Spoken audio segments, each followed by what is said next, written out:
Assalamualaikum warahmatullahi wabarakatuh. Waalaikumsalam Waalaikumsalam warahmatullahi wabarakatuh. Alhamdulillahirabbil alamin wassalamu ala asyrofil anbiya'i wal mursalin wa ala alihi wa sahbihi ajma'in amma ba'du. Rabbi israh li sadri wa yassir li amri wahlul 'uqdatam min lisani yafqahu qawli. Pertama-tama perkenalkan, saya dari kelompok 11 dengan Monica Fitri, yaitu NPM 3119150, membahas mengenai pembelajaran fikih. Dan pertama-tama dengan hormat kepada dosen pengampu, yaitu Bapak Ishak Syairozi, dan juga teman-teman sekalian yang saya banggakan. Perkenankan saya menjelaskan mengenai pembelajaran fikih ini, yaitu pembelajaran memiliki pengertian atau istilah, yaitu kegiatan guru secara terprogram instruksional untuk membuat siswa belajar secara aktif yang menyediakan pada penyediaan sumber belajar. Dan kemudian pengertian fikih sendiri menurut bahasa berasal dari faqiha yafqahu fiqhan, yang berarti mengerti atau paham. Paham yang dimaksudkan adalah upaya dalam memahami ajaran-ajaran Islam yang bersumber dari Al-Quran dan juga As-Sunnah.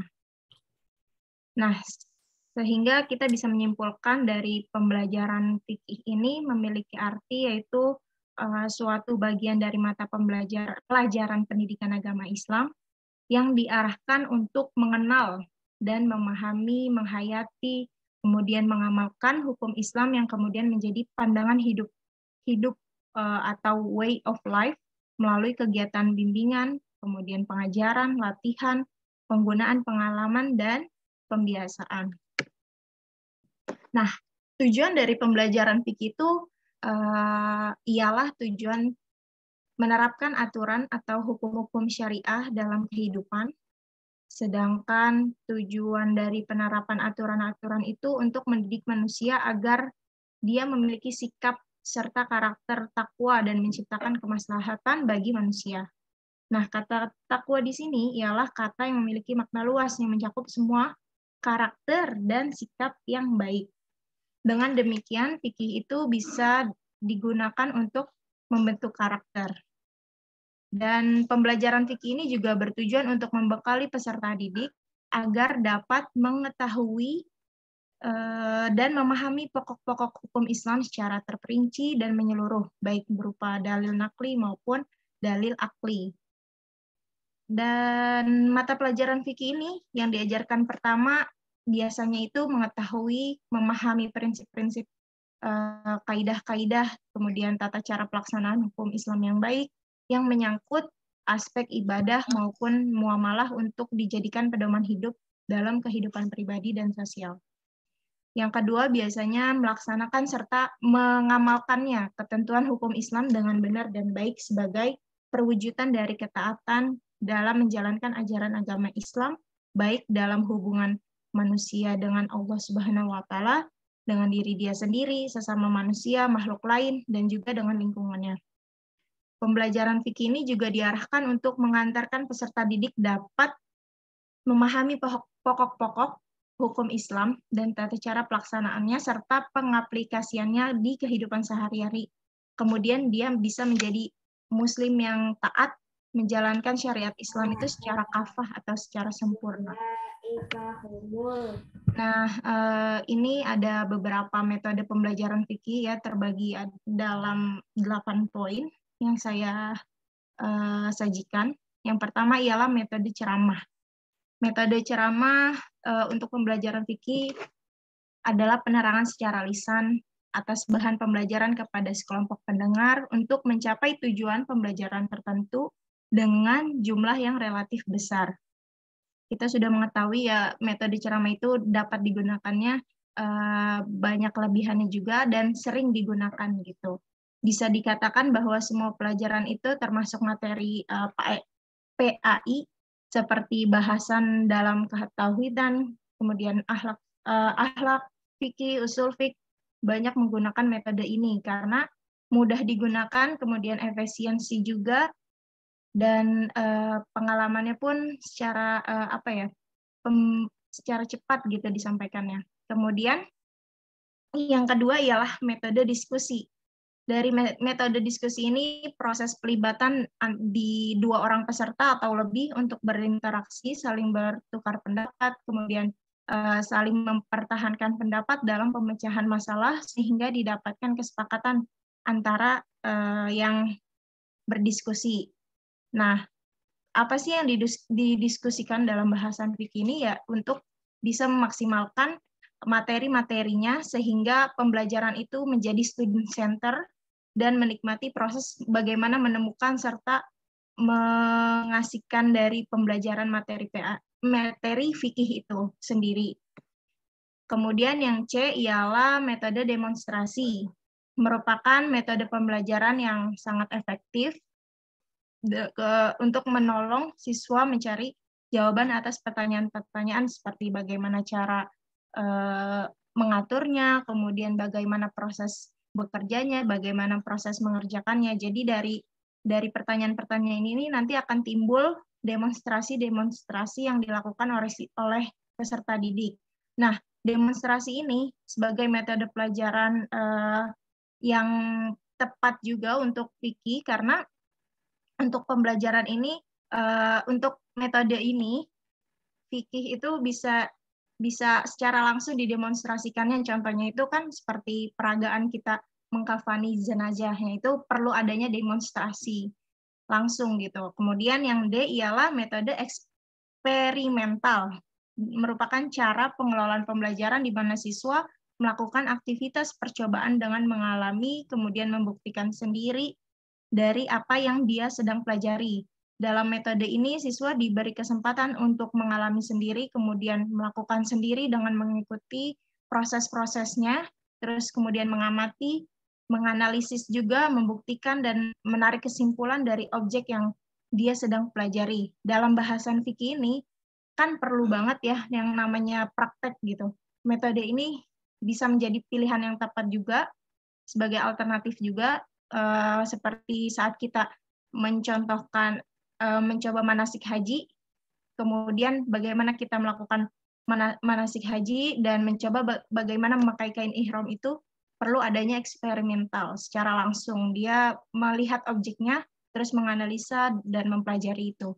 Dan yang kelima ialah metode study tour atau karya wisata. Dalam metode study tour ini mengajak peserta didik mengunjungi suatu objek guna memperluas pengetahuannya. Dan selanjutnya peserta didik membuat laporan serta diskusi serta membukukan hasil kunjungannya itu kepada ke pendidik. Nah, dari sini kita juga bisa melihat apa sih gunanya untuk pembelajaran fikih. Kita bisa secara langsung melihat atau mendatangi pasar-pasar, kemudian memperlihatkan bagaimana fikih yang baik dan benar dalam praktek jual beli, seperti itu contohnya. Kemudian yang F ialah metode drill atau latihan keterampilan. Dalam metode ini bisa juga disebut dengan drill tadi, untuk mengajar dengan memberikan pelatihan keterampilan secara berulang kepada peserta didik. Kemudian mengajaknya langsung ke tempat latihannya, untuk melihat proses tujuannya, fungsinya, kemudian manfaatnya dari hal itu. Contohnya kalau saat kita sedang lebaran haji ya, atau kurban, itu kan biasanya datang langsung ke masjid-masjid atau tempat-tempat pemotongan-pemotongan untuk bisa memperlihatkan bagaimana sih cara memotong sapi atau memotong kambing itu yang baik dan benar. Kemudian perlu adanya keterampilan-keterampilan itu, dan bagaimana juga cara menyayatnya agar bisa menjadi daging yang utuh nantinya, itu perlu adanya keterampilan dan juga metode-metode yang bisa diperlihatkan kepada peserta didik. Kemudian yang G ialah metode problem solving, ialah pemecahan masalah. Ini ialah merupakan metode yang merangsang pikiran peserta didik dan menggunakan wawasan tanpa kita melihat kualitas pendapat yang disampaikan oleh siswa.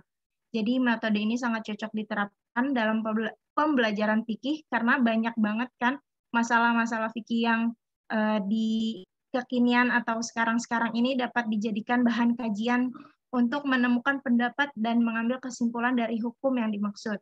Contohnya kalau misalkan kita tidak bisa menemukan air untuk berwudu atau bersuci, maka ada cara lain, yaitu dengan cara tayamum seperti itu. Nah, itu bisa dibantu dengan cara-cara seperti itu. Dan yang terakhir ialah project method atau metode perancangan, ialah suatu metode mengajar dengan meminta peserta didik merancang suatu project yang akan ditelitinya sebagai objek kajian.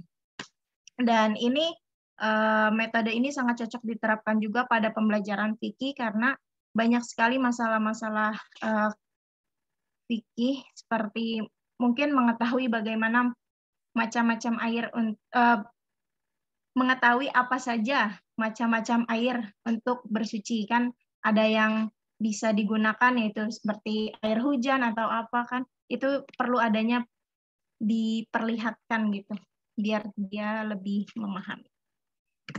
Barangkali itu saja yang bisa saya sampaikan, kurang lebihnya mohon dimaafkan. Mungkin ke kelompok selanjutnya dulu, baru ada yang bertanya ya.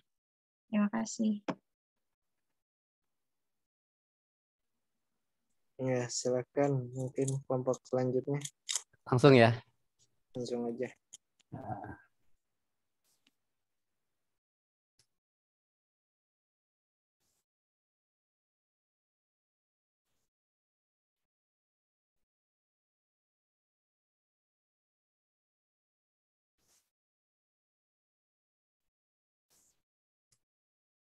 Oke. Baik, bismillahirrahmanirrahim. Assalamualaikum warahmatullahi wabarakatuh. Innal hamdalillah nahmaduhu wa nasta'inuhu wa nastaghfiruh wa na'udzu billahi min syururi anfusina wa min sayyiati a'malina may yahdihillahu fala mudhillalah wa may yudlil fala hadiyalah. Asyhadu an la ilaha illallah wa asyhadu anna Muhammadan abduhu wa rasuluh. Allahumma salli ala Muhammad wa ala ali Muhammad, amma ba'd. Baik, setelah memuji Allah dan juga setelah menyanjungkan salawat serta salam kepada Rasulullah, selanjutnya saya menyampaikan salam takzim saya kepada dosen pengampu mata kuliah metodik khusus PAI, yaitu Al-Ustadz Ishaq Syairazi MPDI. Dalam kesempatan kali ini saya akan mempresentasikan tentang sistem dan macam evaluasi khusus PAI. Tentang evaluasi ini kita sudah cukup banyak mempelajari di semester ini ya tentang apa itu evaluasi. Jadi mungkin tidak terlalu banyak pembahasan yang akan saya sampaikan di sini, tapi tentunya ada hal-hal yang bersifat khusus dalam presentasi ini. Baik, dalam pembahasan pada mata kuliah hari ini ada tentang sistem dan macam evaluasi khusus PAI. Ini ada 8 pembahasan yang akan kita bahas. Yang pertama itu adalah tentang pengertian tentunya, yang kedua tentang tujuan, kemudian yang ketiga tentang fungsi dan kegunaan, keempat tentang sasaran, kemudian yang kelima adalah prinsip-prinsip, keenam adalah macam-macam evaluasi PAI, yang kemudian yang ketujuh adalah jenis-jenis, dan yang kedelapan adalah langkah-langkah evaluasi PAI. Baik, ini tentang yang pertama, yaitu tentang pengertian evaluasi. Secara umum evaluasi menurut Umar Hamalik bahwa beliau mengartikan evaluasi itu adalah sebagai suatu proses penaksiran terhadap kemajuan, pertumbuhan, dan perkembangan peserta didik untuk tujuan pendidikan. Kemudian ada juga menurut Abu Dinata yang menyatakan bahwa evaluasi sebagai proses membandingkan situasi yang ada dengan kriteria tertentu dalam rangka mendapatkan informasi dan menggunakannya untuk menyusun penilaian dalam rangka membuat keputusan. Kemudian ada juga menurut Suharsimi Arikunto mengatakan bahwa evaluasi adalah kegiatan untuk mengumpulkan informasi tentang bekerjanya sesuatu yang selanjutnya informasi tersebut digunakan untuk menentukan alternatif yang tepat dalam mengambil keputusan. Kemudian ada juga menurut Edwin Wan, yaitu beliau berpendapat bahwa evaluasi adalah suatu tindakan atau proses dalam menentukan nilai sesuatu. Tentunya masih ada lagi beberapa, dan kita dari sekian banyak pendapat bisa kita simpulkan bahwa evaluasi itu adalah suatu proses atau suatu proses dan tindakan yang terencana untuk mengumpulkan informasi tentang kemajuan, pertumbuhan, dan perkembangan peserta didik terhadap tujuan pendidikan, sehingga dapat disusun penilaiannya yang dapat dijadikan dasar untuk membuat keputusan. Itu makna evaluasi. Kemudian secara khusus bahwa evaluasi pendidikan agama Islam itu adalah suatu proses dan kegiatan penilaian yang terencana terhadap peserta didik dari keseluruhan aspek material, aspek mental, psikologis, dan spiritual religius dalam pendidikan Islam untuk mengetahui taraf kemajuan dalam pendidikan Islam. Itu dari segi penelitian. Dan kemudian yang kedua adalah tujuan.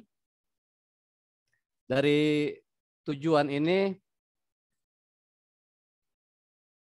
bisa kita lihat secara singkat bahwa yang pertama itu adalah untuk menguji daya kemampuan manusia beriman terhadap berbagai macam problema kehidupan yang dialaminya.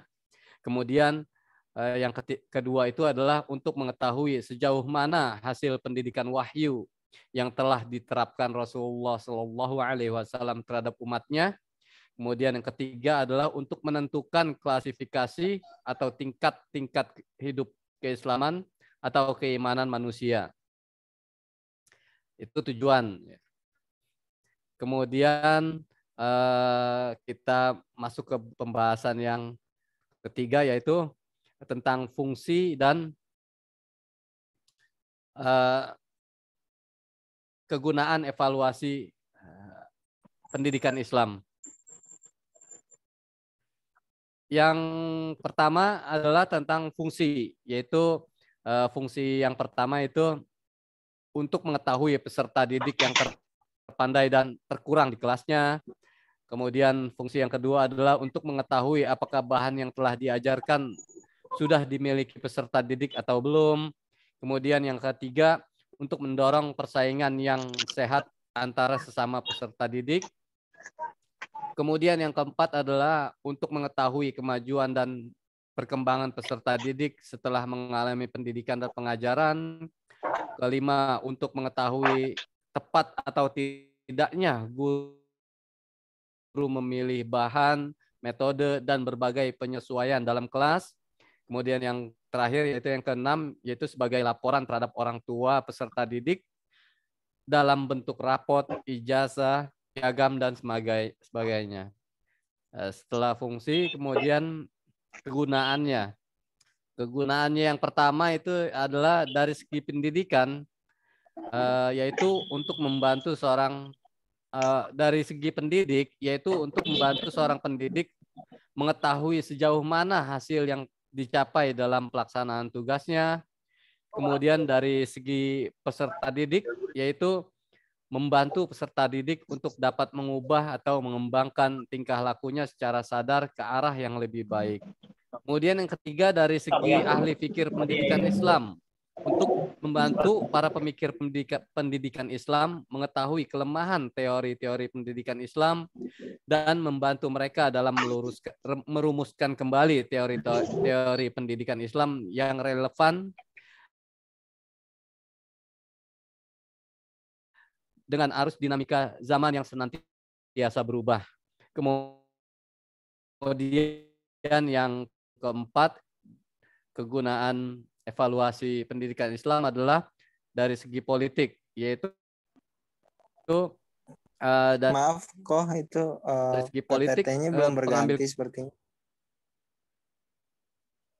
kebijakan pendidikan Islam untuk membantu mereka dalam membenahi yang akan diterapkan dalam sistem pendidikan nasional, khususnya Islam. Halo? Halo? Halo, Masih jelas ya? PPT-nya share screen-nya belum berganti, belum jalan kayaknya. Masih di halaman awal. Oh, ini udah sampai ke mau masuk ke saran ini. Iya, tadi sudah saya chat lewat Zoom.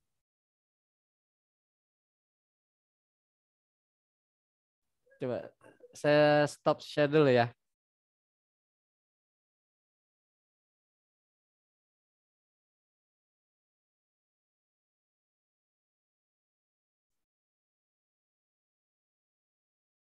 Tes.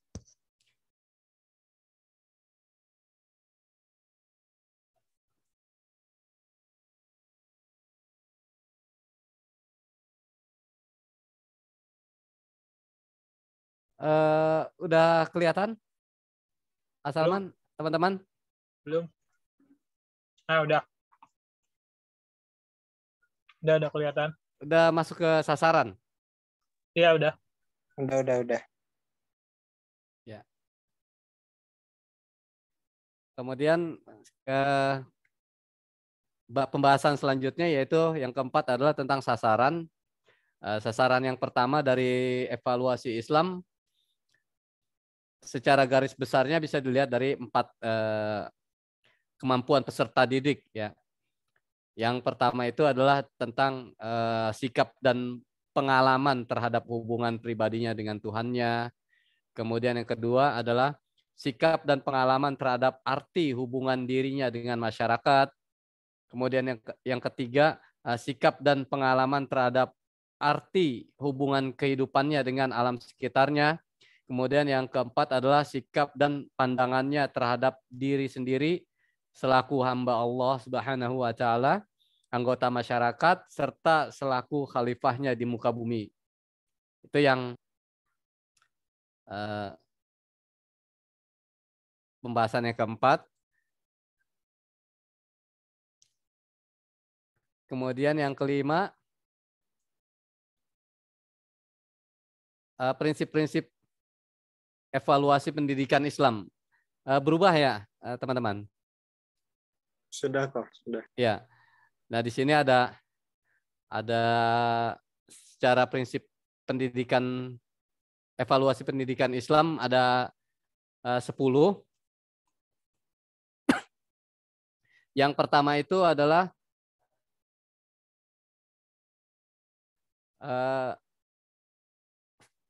pertama ya itu valid. Sebagaimana sebagian udah kita pelajari juga di dalam mata kuliah evaluasi dan tes PAI ya. Yang pertama itu adalah harus valid, yaitu mengukur apa yang seharusnya diukur dengan menggunakan jenis tes yang terpercaya dan sahih. Artinya kesesuaian alat ukur dengan fungsi pengukuran dan sasaran pengukuran harus pas gitu. Kemudian yang kedua adalah berorientasi kepada kompetensi. Dengan berpijak pada kompetensi, maka ukuran-ukuran keberhasilan pembelajaran akan dapat diketahui secara jelas dan terarah. Kemudian ketiga itu adalah kontinuitas atau berkesinambungan. Evaluasi harus dilakukan secara terus-menerus dari waktu ke waktu untuk mengetahui secara menyeluruh perkembangan peserta didik, sehingga kegiatan dan unjuk kerja peserta didik dapat dipantau melalui penilaian. Dalam ajaran Islam sangatlah diperhatikan kontinuitas. Karena dengan berpegang prinsip ini, keputusan yang diambil oleh seseorang menjadi valid dan stabil, serta menghasilkan suatu tindakan yang menguntungkan. Kemudian yang keempat itu adalah menyeluruh. Evaluasi harus dilakukan secara menyeluruh, meliputi kepribadian, ketajaman hafalan, pemahaman, ketulusan, kerajinan, sikap kerjasama, tanggung jawab, dan sebagainya. Dalam taksonomi Benjamin S. Bloom, lebih dikenal dengan aspek kognitif, afektif, dan psikomotorik. Ya, psikomotor. Kemudian yang kelima adalah bermakna. Evaluasi diharapkan mempunyai makna yang signifikan bagi semua pihak. Untuk itu evaluasi hendaknya mudah dipahami dan dapat ditindaklanjuti oleh pihak-pihak yang berkepentingan. Kemudian yang keenam harus adil dan objektif, sehingga evaluasi harus mempertimbangkan rasa keadilan bagi peserta didik dan objektif berdasarkan kenyataan yang sebenarnya. Tidak boleh dipengaruhi oleh hal-hal yang bersifat emosional dan irasional. Jangan karena kebencian maka ketidakobjektifan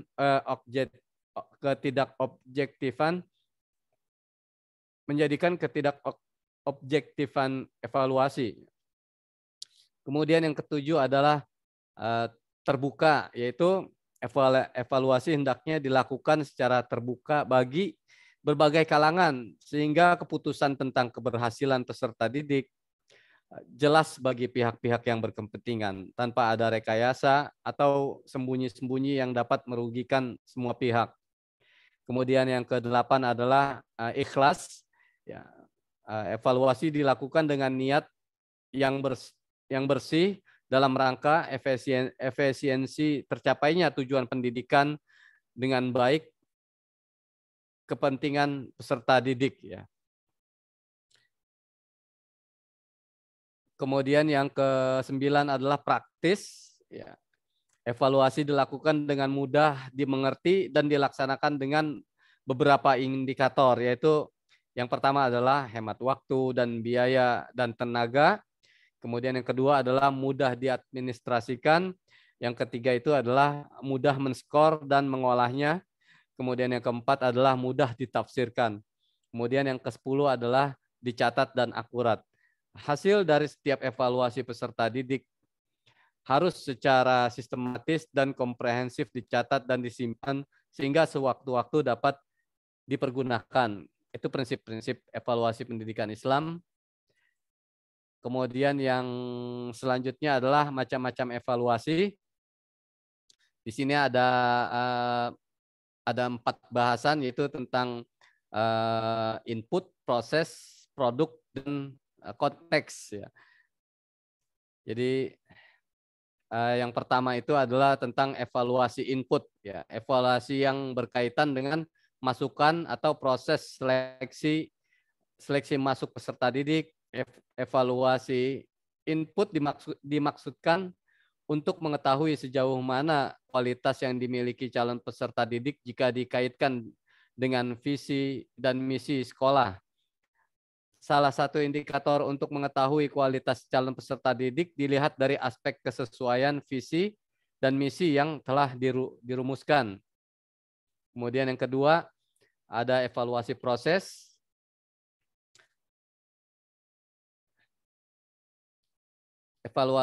Evaluasi proses, evaluasi yang berkaitan dengan kualitas pelajar mengajar yang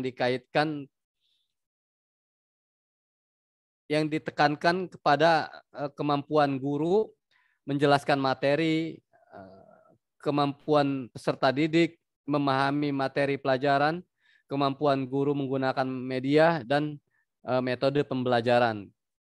Kemudian yang ketiga adalah evaluasi produk, yaitu evaluasi yang berkaitan dengan kemampuan hasil akhir peserta didik, yaitu evaluasi yang dapat menggambarkan sikap dan perilaku akademik dan non-akademik peserta didik. Kemudian yang terakhir adalah evaluasi konteks, yaitu evaluasi yang bersifat kompleks yang berkaitan dengan aspek-aspek di luar pendidikan seperti pengaruh teknologi, seperti pengaruh teknologi informasi terhadap pendidikan dan pembelajaran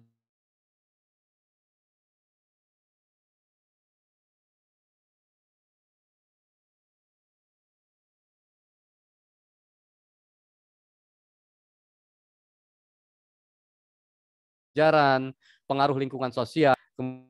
Kemudian aspek-aspek tersebut harus diketahui oleh sekolah agar mampu melakukan langkah-langkah inovasi dan pengembangan secara optimal. Kemudian yang ketujuh adalah jenis-jenis evaluasi pendidikan Islam. Yang pertama itu adalah ya mungkin kita sudah umum mengetahuinya. Yang pertama tes, jelas ya suaranya, Salman, teman-teman? Jelas. Jelas ya. Jelas. Iya.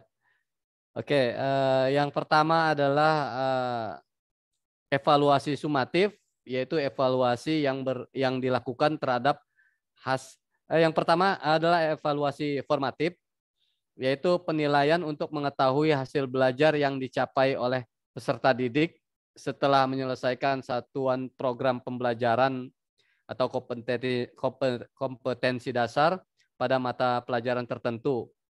Kemudian ada evaluasi sumatif, yaitu evaluasi yang dilakukan terhadap hasil belajar peserta didik setelah mengikuti pelajaran dalam satu semester dan akhir tahun untuk menentukan jenjang berikutnya. Kemudian yang selanjutnya adalah evaluasi penempatan, yaitu evaluasi tentang peserta didik untuk kepentingan penempatan di dalam situasi belajar yang sesuai dengan kondisi peserta didik.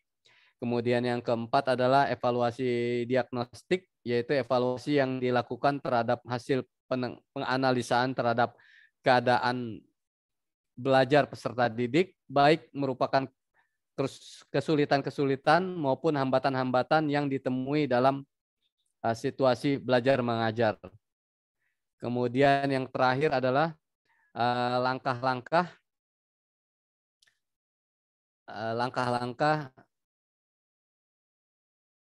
evaluasi pendidikan Islam.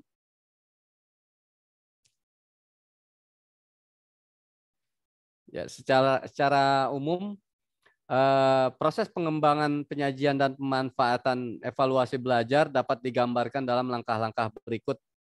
Ya, yaitu yang pertama itu adalah penentuan tujuan evaluasi, penyusunan kisi-kisi soal, review dan revisi soal, kemudian ada tryout, penyusunan soal, kemudian penyajian tes, ada scoring, pengolahan hasil tes, pelaporan hasil tes, dan pemanfaatan hasil tes. Dalam konteks evaluasi belajar, kita tentu sudah tahu ya, mengenal bahwa ada dua macam teknik tes dan teknik non-tes. Ada dua macam teknik, yaitu teknik tes dan teknik non-tes. Teknik tes sudah kita ketahui bersama ya, bahwa dalam teknik tes itu kita bisa tahu contoh yang sudah kita tahu, contoh-contohnya yaitu ada tes lisan, ada tes tertulis, ada tes objektif, dan tes subjektif atau esai. Kemudian yang teknik non-tes, yaitu para ahli berpendapat bahwa dalam mengadakan evaluasi terhadap hasil belajar, ya kita harus menggunakan teknik tes dan non-tes, sebab hasil-hasil pembelajaran bersifat aneka ragam. Hasil pembelajaran dapat berupa pengetahuan teoritis, keterampilan, dan sikap. Pengetahuan teoritis dapat diukur dengan menggunakan teknik tes. Keterampilan dapat diukur dengan menggunakan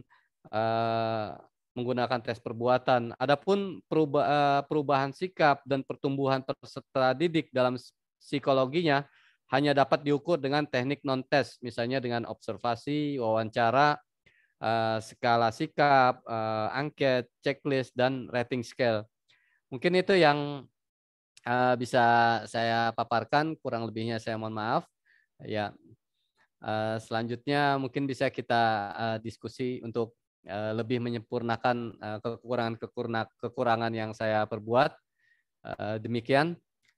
Wassalamualaikum warahmatullahi wabarakatuh. Waalaikumsalam warahmatullahi wabarakatuh.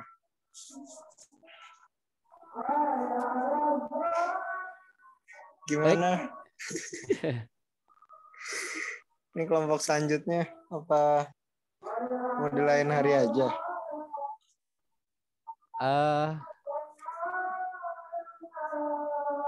Kira-kira Kalau Makalahnya bisa ada Chan, tapi itunya belum ada Chan. Apa namanya?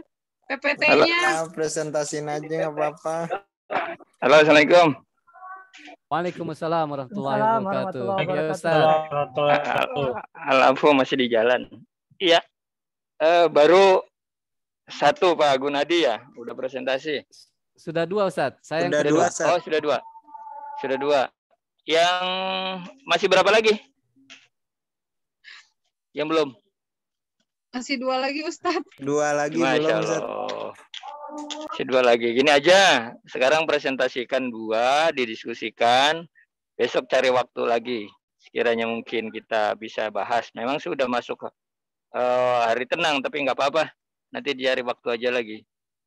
Tadi katanya belum siap tuh. Tadi, iya. PPT-nya belum Ustadz. Iya, padahal sekarang didiskusikan aja dulu. Nggak apa-apa. Ya, silakan didiskusikan. Nanti kita cari waktu lagi, mungkin agak sebentar lah. Ya besok kali atau kapan gitu. Ya, silakan. Gimana Mpok, mau dihantem aja atau gimana? Terserah. Kalau memang Mungkin di lain waktu aja biar lebih maksimal. Oke, baik. Salman udah siap Salman memang. Makalah sih udah ada tapi PPT-nya belum. Nggak apa-apa. Kata Ustadznya juga nggak apa-apa. Di lain waktu aja. Berarti Senin depan ya? Kalau makalah saya kan sepertinya udah sering dibahas ya.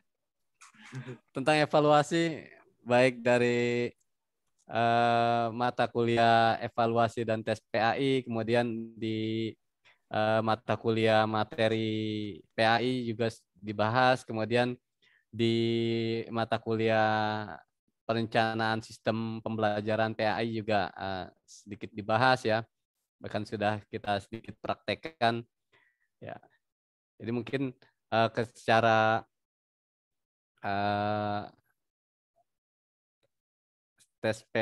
secara mata kuliah ini mungkin yang spesifik itu adalah dalam prinsip-prinsipnya, misalnya ya ada, kalau prinsip valid kan udah umum gitu ya. Cuma di sini kita ada prinsipnya itu ada ikhlas gitu. Nah itu mungkin yang ya kemudian bermakna, mungkin itu yang kemarin-kemarin kita belum sempat belum membahas di evaluasi secara umum gitu. Baik teman-teman. Baik. Mungkin saya mau bertanya ke kelompok Monika dulu deh. Tadi tentang pembelajaran fikih ya, Monika ya. Benar gak? Baik, bismillahirrahmanirrahim. Mungkin yang ingin saya tanyakan terkait pembelajaran fikih ini mungkin ya gitu ya. Di dalam fikih ini tuh mungkin sering terdapat ikhtilaf gitu. Nah, bagaimana ketika dalam pembelajaran fikih ini kan biasanya juga peserta didik itu kan dari kalangan yang berbeda juga artinya gitu ya, di lingkungannya masing-masing gitu. Kadang yang disampaikan di sekolah itu terkadang berbeda dengan di lingkungan di rumahnya.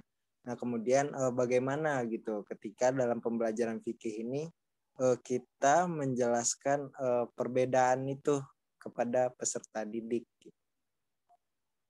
Mungkin tuh bisa dipahami ya, Saudari Monika. Bisa.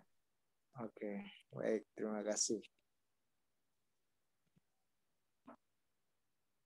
Mungkin saya coba bertanya ke kelompok Saudara Naga juga ya, tadi terkait prinsip-prinsip evaluasi pendidikan agama Islam ya. Tadi yang disampaikan yang pertama itu valid ya, apa terukur sesuai dengan ukurannya gitu ya kok ya. Ya. yang ingin saya tanyakan, kan dalam pendidikan agama Islam ini mungkin lebih menentukan kepada perubahan karakter mungkin ya. Nah, menurut bagaimana gitu menentukan terukurnya gitu karakter seorang itu udah sesuai dengan apa yang telah diajarkan. Mungkin terkait dengan bagaimana mungkin misalnya pelajarannya tentang kejujuran atau tentang keimanan dan ketakwaan. Nah, itu terukurnya itu seperti apa gitu. Mungkin bisa dipahami ya. Baik, terima kasih.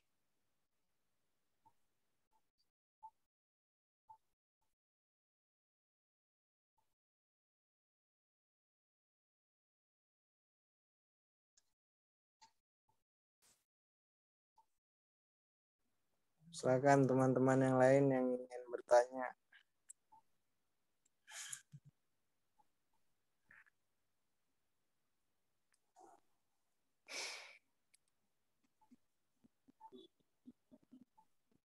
Ya, silakan sambil nunggu yang lain dijawab mungkin atau nunggu dulu pertanyaan yang lain kemudian dijawab.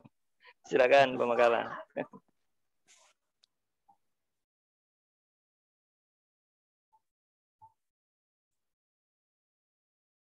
Oke, untuk mengisi kekosongan waktu nih pada teman-teman untuk membuat pertanyaan lagi, mungkin saya akan menjawab pertanyaan Chandra. Kemarin kita sudah belajar ya dari mata kuliah perencanaan sistem pembelajaran PAI gitu, tentang mengukur dari aspek sikap ya. Artinya sikap itu kita nggak bisa aspek afektif itu kita nggak bisa mengukur dengan cara tes ya. Maka kita mengukurnya dengan cara non tes yang kemarin kita diajarkan untuk membuat satu rubrik gitu tentang misalnya untuk mengukur ketakwaan gitu. Maka mungkin kita akan bertanya, akan kita ini dulu, ketakwaan itu kan kalau secara umum adalah melaksanakan apa yang diperintahkan oleh Allah dan meninggalkan apa yang dilarang oleh Allah gitu. Itu kan macamnya kan banyak gitu. Mungkin dari situ kita bisa memantau sikap seseorang itu kalau untuk mengukur takwanya itu misalnya dengan kita bikin satu indikator-indikator secara rubrik gitu. Ya, kalau ada hal-hal yang kira-kira itu perintah Allah, dia mengerjakan enggak gitu.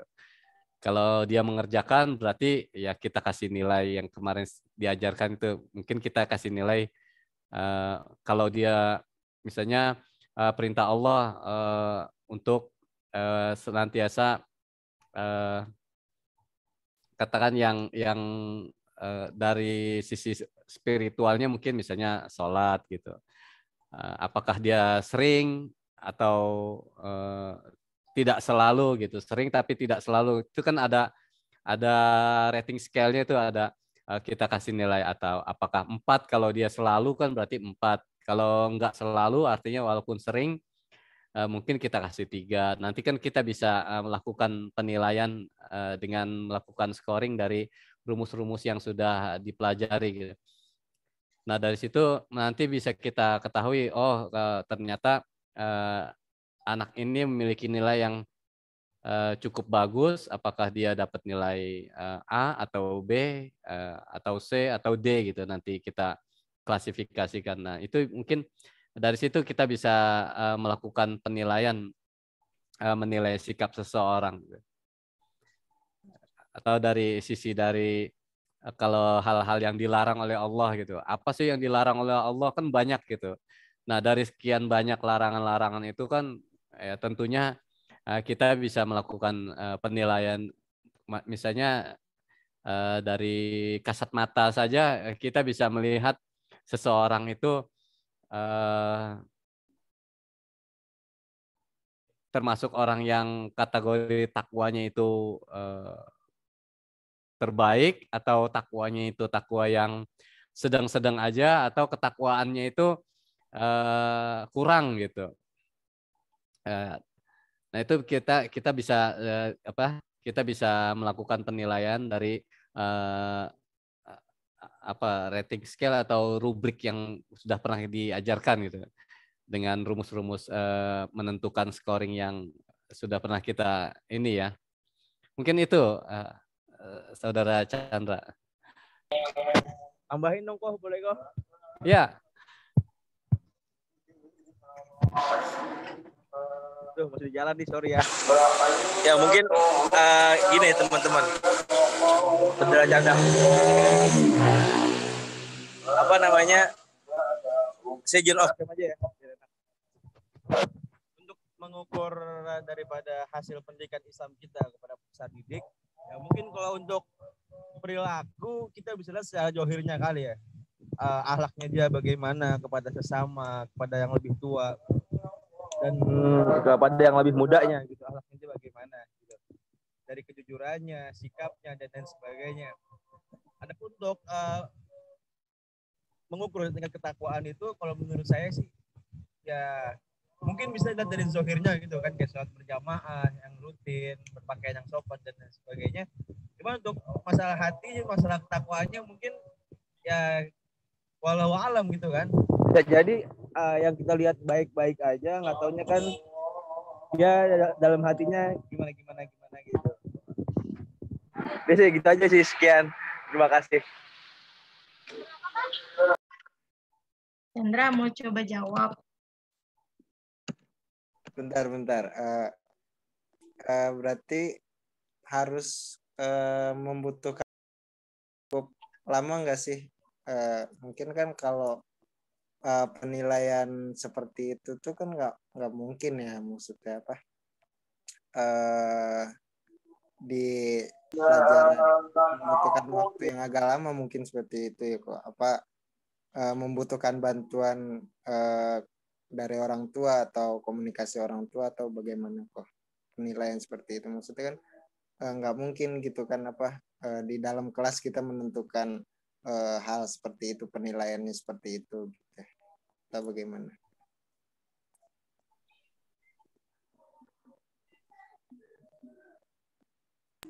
Mungkin kalau hasilnya itu jangka panjang sih Chan ya.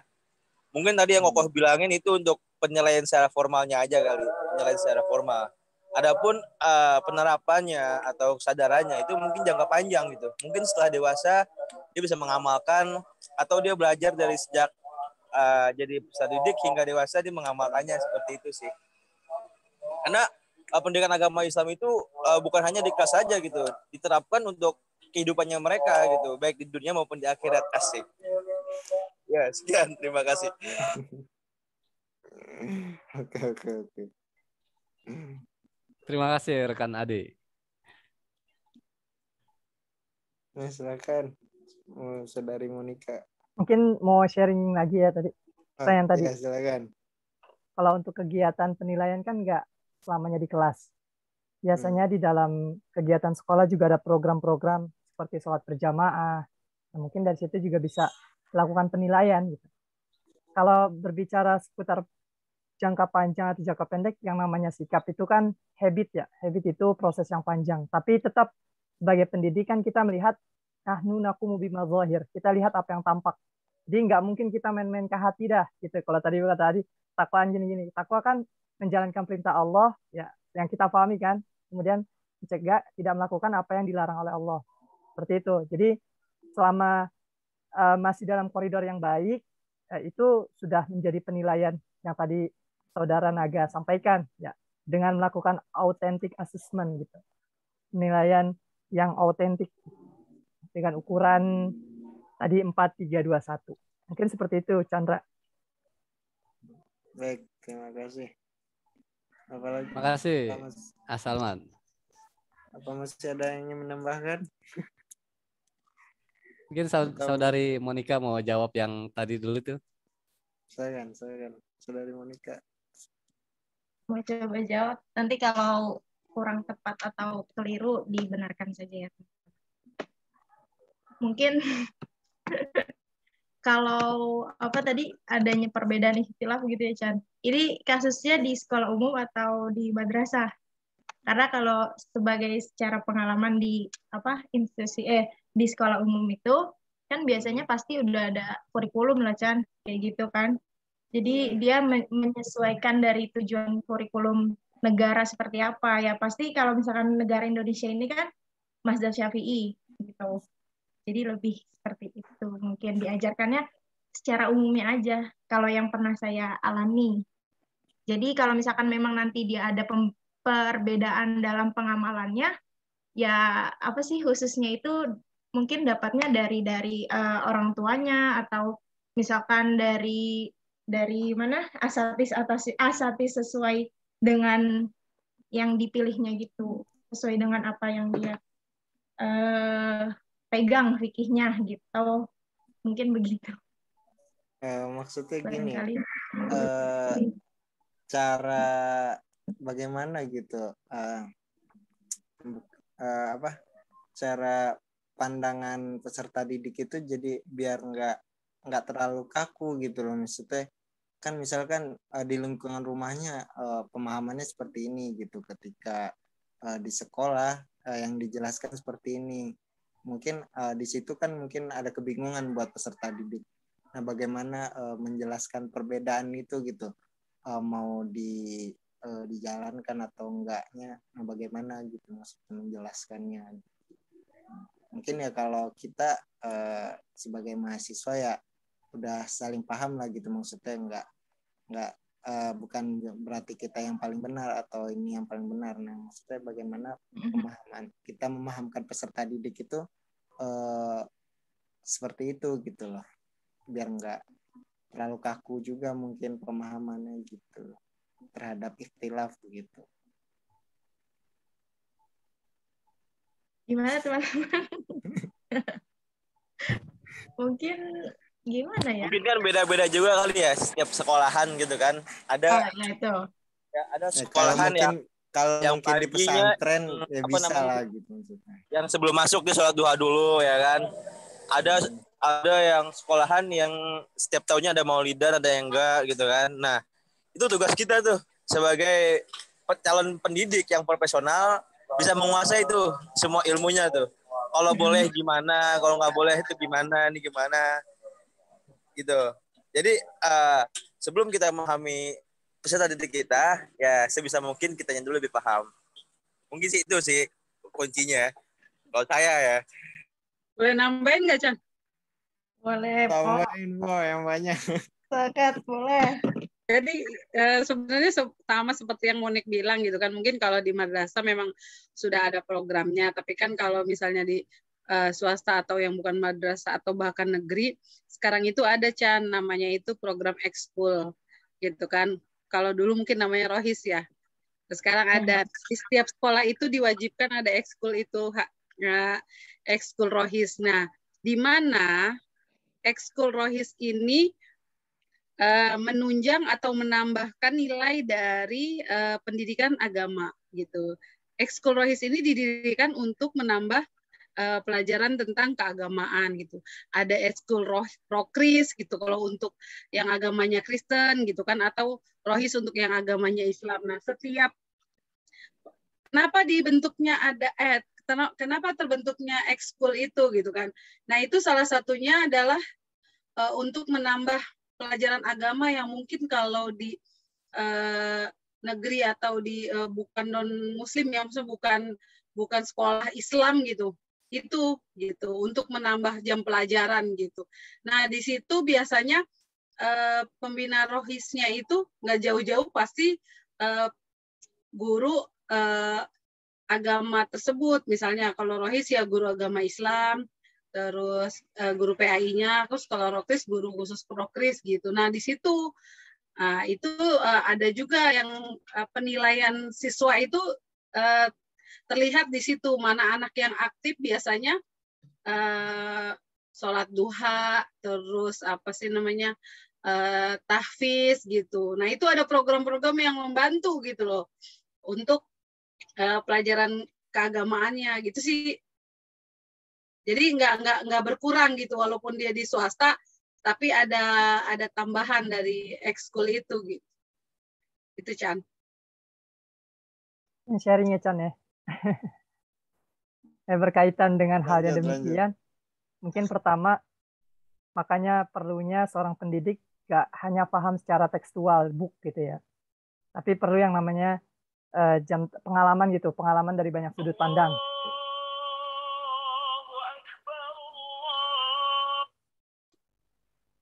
Maaf, ada telepon. Oh, ya. Lanjut.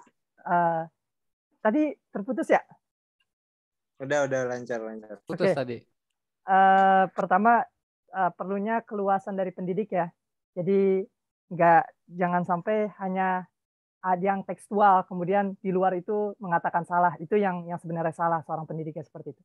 Nah, memang secara kurikulum kita menyesuaikan dengan kondisi yang ada gitu. Kayak tadi Monik sampaikan, mendominasi oleh mazhab Imam Syafi'i gitu. Maka ya kita ajarkan sesuai tekstual dulu gitu. Apa yang memang sesuai dengan buku pedoman gitu. Nah, nanti setelah itu kan seorang pendidik gak cuma satu buku tuh. Ada beberapa buku yang memang harus jadi referensi dalam pengajarannya. Nah, di situ ketika ada peserta didik yang berbeda pandangan, berbeda pendapat, nah yang penting tadi dari pendidik juga memberikan tanggapan baiknya. Kan kayak gitu kan perlu yang namanya keluasan dari pendidik. Jadi nggak menyalahkan gitu. Itu yang salah kalau menurut saya. Jadi perlu yang namanya keluasan juga dari pendidik, kemudian juga arahannya gitu. Kalau belajar kan kembali lagi pengarahan dari pendidik itu, ya belajar apapun nanti kembali lagi bagaimana kita penerapannya di rumah. Kayak contoh, ada anak, kita belajar di sekolah, contoh ya, sholat, biasanya ketika Allahu Akbar takbiratul ihram bacanya Allahu Akbar kabiro gitu ya. Itu secara tekstual. Tapi secara ada prakteknya dengan membaca Allah muba'id, ya kan ada yang seperti itu. Nah, itu kan kembali lagi ke anak. Nah, dari guru harus memberikan pengertian gitu. Kalau menurut saya kalau gurunya memberikan pengertian, kembali lagi ke wawasan seorang pendidik, kalau menurut saya itu bakal lebih legowo gitu antara peserta didik, jadi mereka bisa lebih terbuka. Mungkin gitu. Baik. Terima kasih. Terima kasih. Baik ya. Ya. Kita review sebentar, mungkin sambil melihat yang lain atau menunggu yang lain maksud saya dari pertanyaan tadi.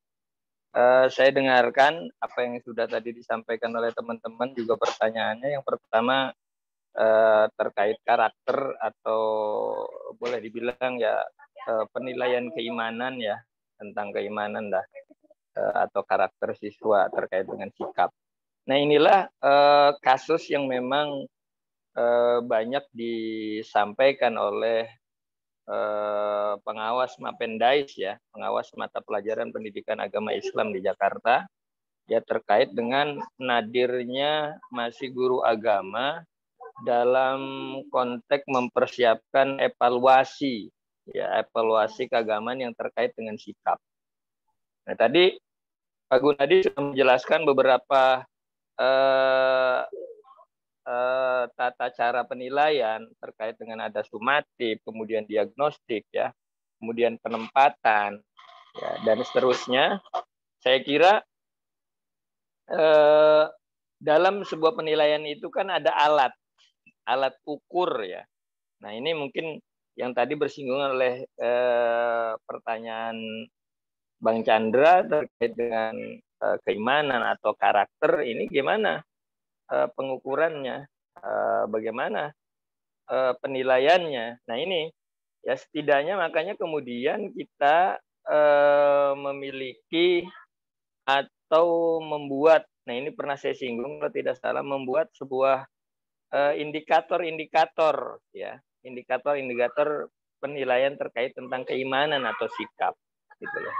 Nah, indikator-indikator itu walaupun mungkin tidak semuanya dapat kita ungkapkan, tapi secara zohirianya dapat kita lihat. Nah, misalnya terkait tentang keimanan tadi, misalnya melakukan sholat 5 waktu, Satu. Kemudian juga yang ini juga pernah saya singgung. Kemudian misalnya bersikap sopan atau santun ketika bertemu dengan guru atau bertemu dengan teman, mengucapkan salam, kemudian misalnya bersaliman, ya, bertutur kata baik. Nah, ini bisa dijadikan indikator-indikator penilaian, gitu loh. Indikator-indikator penilaian yang nanti ini bisa menjadi bagian penilaian sikap. Ya, apakah itu sikap misalnya boleh dibilang tadi ketakwaan kepada Allah Subhanahu wa taala, gitu loh. Ya.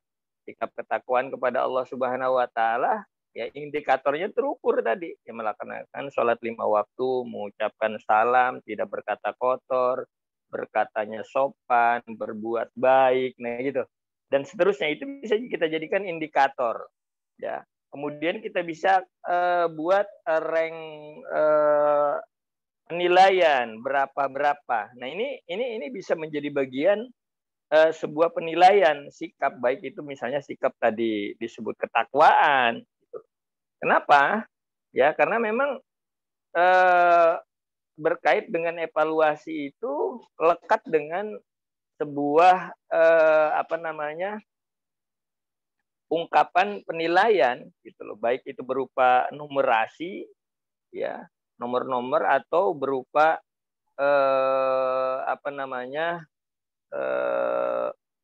indikator misalnya baik buruk A B C D. Nah, itu bisa dibuat ya menjadi bagian dari sebuah penilaian karakter atau penilaian misalnya terkait dengan ketakwaan atau keimanan siswa. Ini kan hanya sebuah proses gitu. Hanya sebuah proses. Kalau hanya sebuah penilaiannya baik, nah indikatornya apa? Gitu loh. Atau kita nilai misalnya 70 atau 80, indikatornya apa? Artinya alat nilainya apa? Nah, ini maka harus ditentukan. Nah, ini yang masih jarang dilakukan oleh guru agama di sekolah-sekolah sebagaimana disampaikan kebanyakan pengawas Mapendais yang saya temui, ya. Maka menjadi bagian penting untuk bisa mengungkapkan ini juga mungkin bisa menjadi bagian pemikiran sebagai sebuah nanti hasil karya ilmiah, membuat sebuah konsep penilaian keagamaan terkait misalnya sikap dan sebagainya. Itu yang pertama. Yang kedua terkait tadi memberikan kepemahaman tentang keberbedaan. Ya. Saya kira sebenarnya ketika kita belajar secara klasikal, ya anak dipertemukan dengan berbagai macam etnis, ini sebenarnya pembelajaran yang memang jarang kemudian diekspos. Ya, diekspos sebagai sebuah satu keberbedaan yang ada di kelas, ya, antara murid satu dengan murid yang lain, baik itu etnis, kemudian juga sikap atau memang budaya. Ini kan menjadi sebuah penghantar ya untuk masa depan anak itu, gitu loh. Nah, terus gimana ketika mereka memiliki tadi terkait dengan kepemahaman yang berbeda, misalnya tadi disampaikan dengan pendidikan agama yang secara puriyah memang banyak ada perbedaan. Nah, saya kira satu di antaranya tadi perlu kita memang untuk mempertajam pemahaman tentang lingkup kelas ini menjadi bagian kehidupan menjebuk dalam kehidupan sosial dalam skup kecil, berangkat dari situ. Kemudian yang kedua, memang betul apa yang disampaikan tadi oleh Pak Salman bahwa memang ini juga pernah kita singgung bahwa guru itu memang harus ghazirul madah, ya. Ya, dari situ harus bersikap kemudian inklusif, ya. Ya, artinya juga memberikan kepemahaman kepada siswa. Yang ketiga, apa yang diajarkan di sekolah, ya, apa yang diajarkan sekolah ini merupakan framing sekolah. Jadi nggak bisa digonta-ganti. Artinya bisa kita berikan kepemahaman di luar sana banyak pemahaman-pemahaman yang lain. Tapi sejatinya misalnya saat ini Anda harus tahu tentang ini. Nanti banyak hal lain di luar sana untuk kemudian yang bisa jadi kita sebut dengan keberbedaan gitu. Supaya apa? Supaya framing evaluasi sekolah ini berhasil sampai tujuan. Itu terlepas mungkin tadi misalnya di sekolah yang biasa pakainya maulid, ada misalnya ini dan sebagainya, ada yang nggak pakai. Nah ini saya kira kan nggak bisa dicampur adukan. Oh, kita ngikut ke sana atau ngikut ke sini. Jadi sekolah itu memiliki framing masing-masing. Yang saya sebut belakangan itu kesepakatan bersama dalam konteks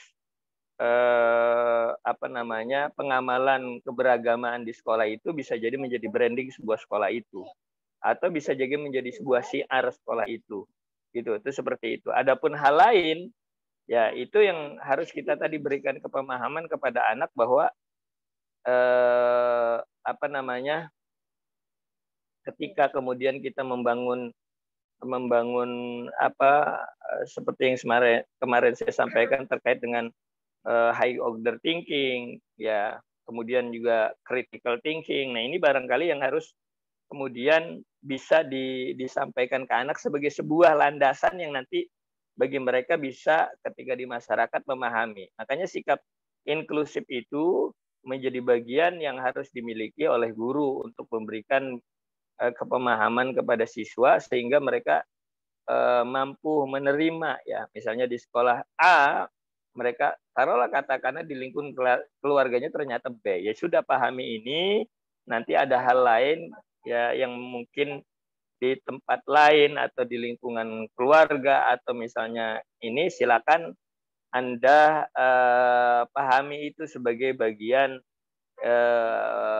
rahmatan lil alamin yang kita pahami dalam bahasa agama demikian. Saya kira itu tambahannya, mungkin ada yang lain silakan.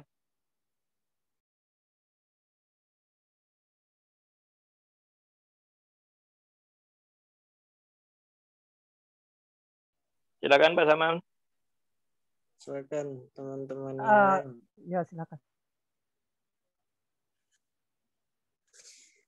Ada yang ingin bertanya lagi atau ingin menambahkan, silakan teman-teman.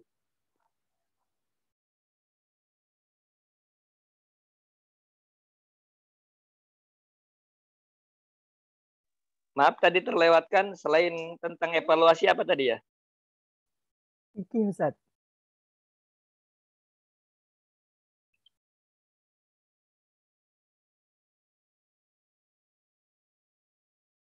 Tentang apa tadi selain tentang evaluasi? Pembelajaran fikih Ustaz.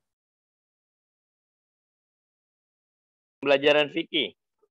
Ya tadi pemakaran sebelumnya tentang pembelajaran fikih.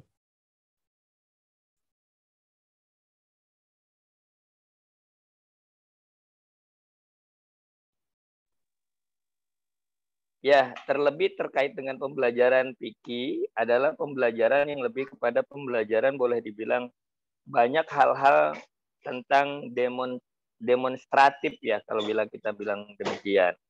Ya misalnya ya sholat, haji, puasa, ini kan terkait habit ya, kebiasaan-kebiasaan yang dilakukan dalam sebuah ritualitas keberagamaan. Nah maka itu kemudian ini memang harus diberikan kepemahaman yang luas, gitu loh.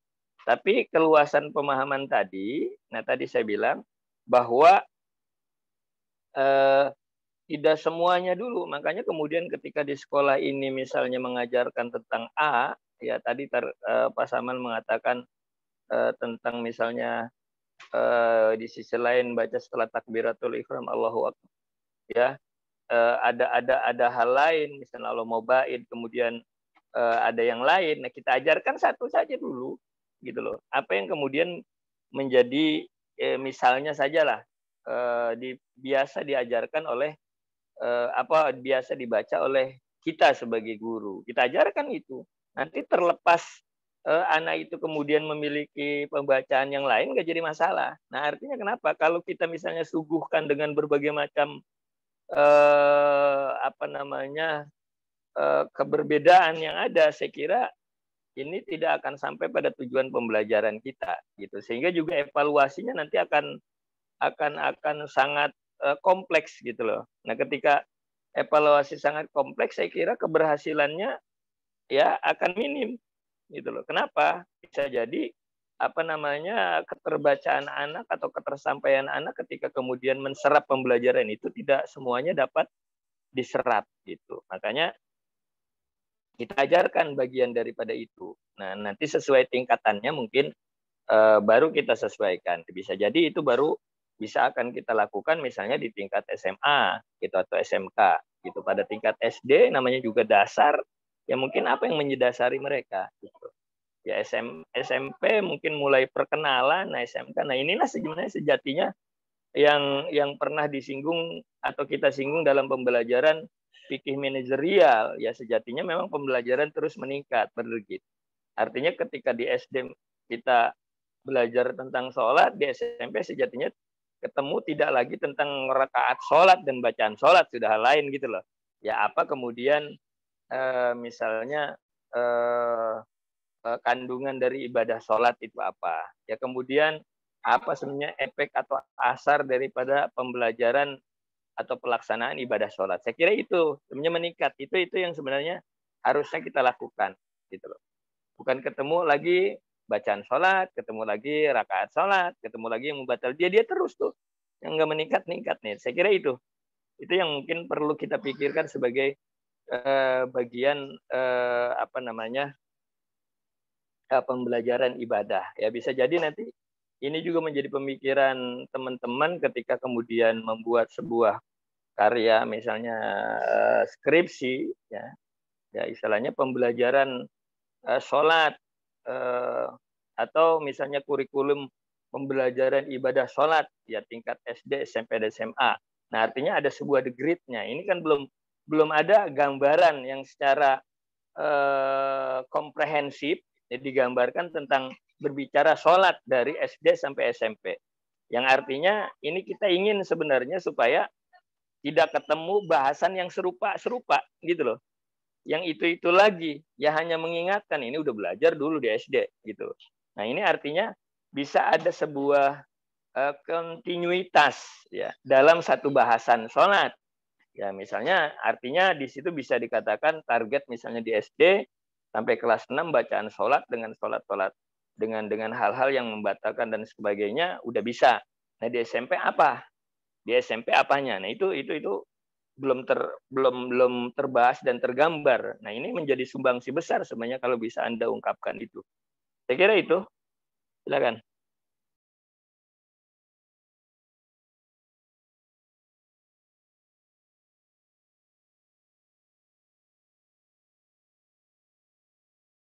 Silakan, mungkin ada yang lain. Salman, di Plur. Ya baik. Teman-teman, ada yang mau ditanyakan? Ada pertanyaan atau tambahan? Ini sambil menunggu, saya mau sharing set.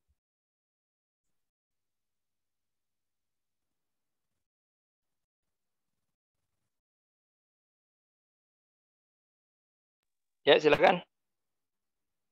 Tentang pembelajaran fikih itu kan biasanya per setiap bab itu atau per setiap tema gitu. Untuk yang madrasah ya, per setiap bab itu biasanya ada tadi indikator-indikator yang mesti dicapai gitu. Dari contoh sholat, indikatornya hafal bacaan takbiratul ihram, bacaan sujud, bacaan ruku gitu. Nah kemudian hal-hal seperti itu kan cukup menguras waktu gitu, apalagi waktu yang terbatas, kita mesti memberikan keterangan anak ini hafal atau tidak gitu satu-satu kan gitu. Nah untuk mensiasati hal-hal yang seperti itu, langkah yang baik itu apakah kita menggunakan sampel acak gitu untuk membuktikan gitu. Maksudnya kita ambil sampel acak aja atau mungkin untuk mengisi poin-poin tersebut, indikator-indikator tersebut kita main di luar kelas gitu, maksudnya di luar jam kelas. Kalau cara terbaik mensiasatinya seperti apa, Ustaz? Makasih.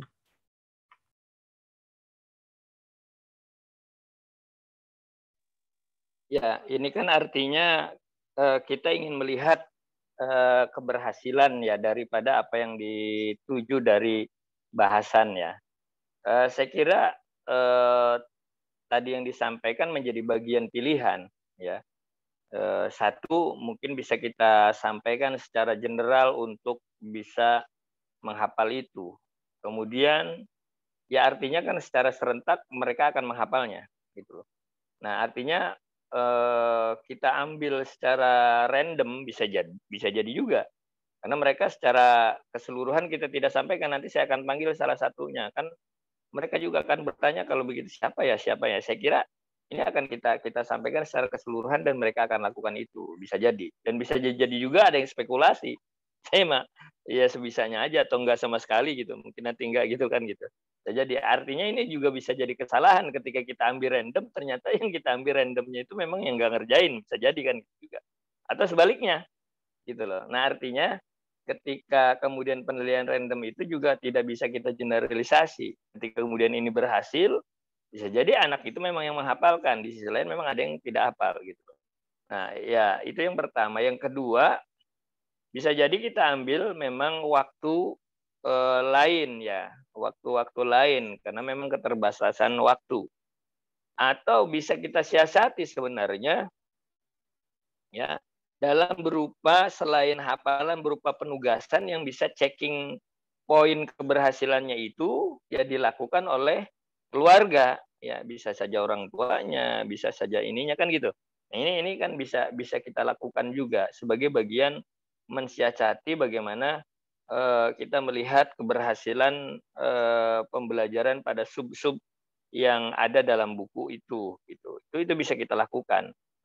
Ya, inilah kemudian memang bahasa muncul kreativitas guru, kemudian juga apa namanya dalam membuat pola pembelajaran sebenarnya untuk mencapai tujuan itu ya, yang waktu dengan yang sempit tapi kemudian bahasan yang cukup luas. Nah ini ya, itu harus memang menjadi bagian pemikiran guru, bukan kemudian berarti ada istilahnya apa ya, cepol dilewatin aja udah begitu gitu loh. Itu seperti itu. Saya kira itu menjadi bagian untuk menjadi evaluasi ya. Kalau untuk saat ini mungkin lebih kepada penugasan yang kemudian nanti sifat checking pointnya itu apa namanya dilakukan oleh keluarga, baik itu ibu atau bapak atau orang tua atau keluarga terdekatnya yang kemudian bisa melaporkan ke kita. Nah ini sebenarnya kan ini sangat valid menurut saya. Artinya validitas itu kan diiringi oleh keluarga gitu keberhasilannya. Saya kira itu untuk sekolah dasar ya tentunya gitu loh. Bisa juga untuk sekolah tingkat pertama juga bisa dilakukan itu. Saya kira itu. Baik Ustadz, terima kasih.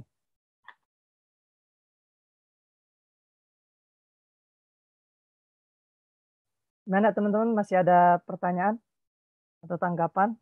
Kalau memang sekiranya tidak ada, mungkin kita cukupkan. Atau mungkin ada tambahan dari... Ya, jangan lupa itu ya, absensinya ya. Di pertemuan 14 masuknya ya. Ya berarti nanti cari waktu lagi berarti Salman.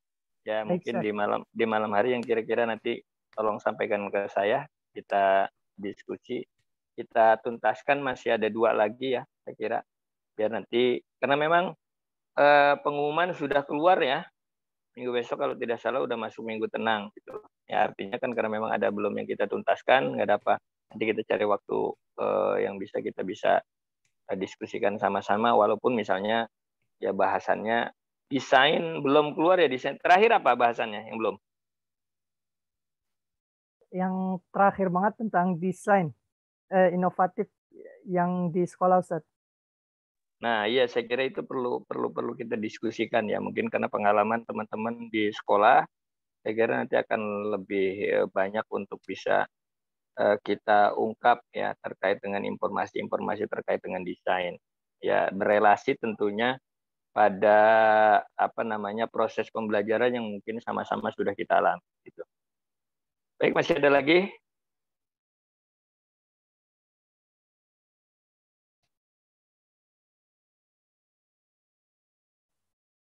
Sepertinya cukup Ustaz dari teman-teman.